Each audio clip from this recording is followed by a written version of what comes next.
بسم الله الرحمن الرحيم. الحمد لله رب العالمين، والصلاة والسلام على أشرف الأنبياء والمرسلين. أما بعد، waxaan rabaa halkaan aan ku duubo muuqaal yar oo ku saabsan natiijada shalay la shaaciyay. Saan dhammaanteen wada ognahay maalinta shalay waxaa la shaaciyay natiijadii ardayda fasalka form 4. natiijada markii la shaaciyay dadna way ku farxeen, qaar kalena ma ku farxeen. sidoo kale waxaa ka falceliyay dad badan ay ka mid yihiin madax, shacab. inaan marka hore waanu hambaliyeynayaa dhammaan ardayda ka qayb gashay imtixaanka. waxaan si qaas ugu hambaliyeynayaa kuwa kaalmaha hore ka gala. waxaan kaloo si qaas ugu hambaliyeynayaa ardayga kaalinta koowaad gale. intaa ka soke maalinta shalay markii la maqliyey natiijada, falcelinta shalay la sameeyey waxaa ka mid ah dee qaar inay yidhaahdeen natiijada waa la musuq maasuqay, qaarna ay yidhaahdeen way saxantahay lama musuq maasuqin. ardayda qaar waa ka qayliyeen, qaar way ku qanceen. marka intaa dhan dhib malahan, qof walba ra'yigiisii ayuu ku cabiray. laakiin waxaan kaloo arkay dad madax ah kuwaasoo dhahayo ardayda dhacday waxaa la khasaariyey mustaqbalkoodii. ardayda dhacday 12 sano ay wax soo baranayeen, 12 sano waa laga khasaariyey. ardayda dhacday waa la fashiliyey. marka aniga waxaan u arkayaa arrintaas inay tahay aan aad u qaldan, aan saxnayn aslan. maxaa yeelay arday hal sano dhacay 12 sano kama khasaarin. arday hal sano dhacay ma fashilmin. dhicitaankana hadda u horeyso weligeed ayaa la dhici jiray. adduunyada ma jirto meel aan lagu dhicin, iskool walaa jaamacad, laakiin aan lagu kala duwanaada tirada. marka waxaan leeyahay ardayda dhacday mustaqbalkiina ma fashilmin.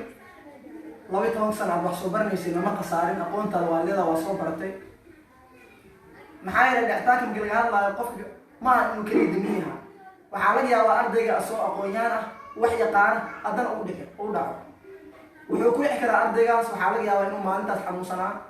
waxaa kaloo suuragal ah ardayga inuu maadooyinka qaar gelin. waxaa suuragal ah ardayga inuu si kale u mashquulay.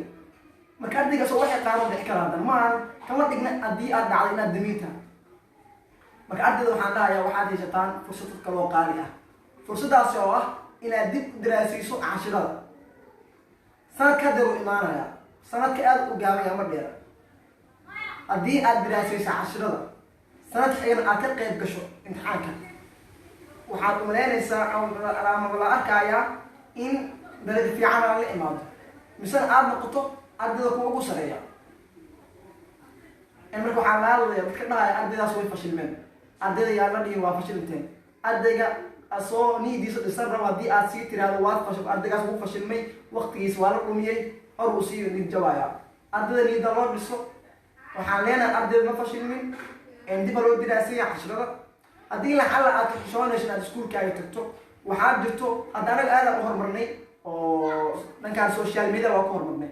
waxaa jirto iskoolaad online lagu barto, adoon wax qarash kaa bixin, kaliya internetkaas kaa baxaayo. qarashka internet kaliya ayaa kaa baxo. marka waxaad samayn kartaa adoon iskuul tagin ayaad ku baran kartaa mobilkaaga, kadib imtixaankana geli doontaa ama geli kartaa.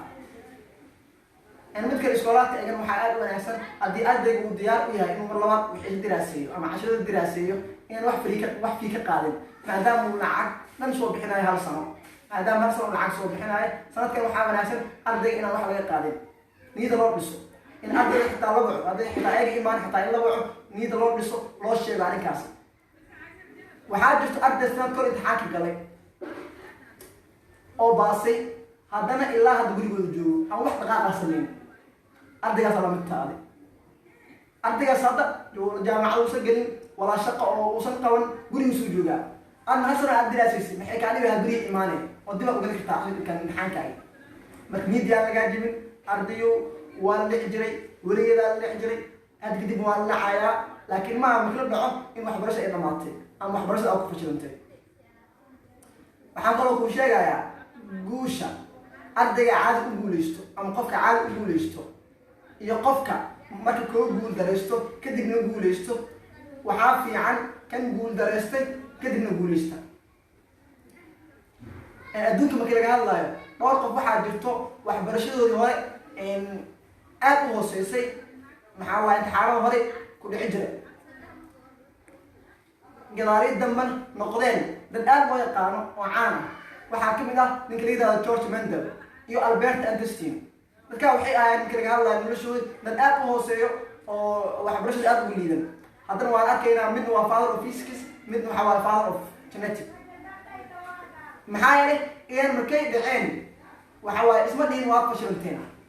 waxay sameeyeen diraasad ay sameeyeen cashada dib u diraaseeyeen ilaa ay gaaraan heer ay noqdaan dad caan ah oo wax soo alifa.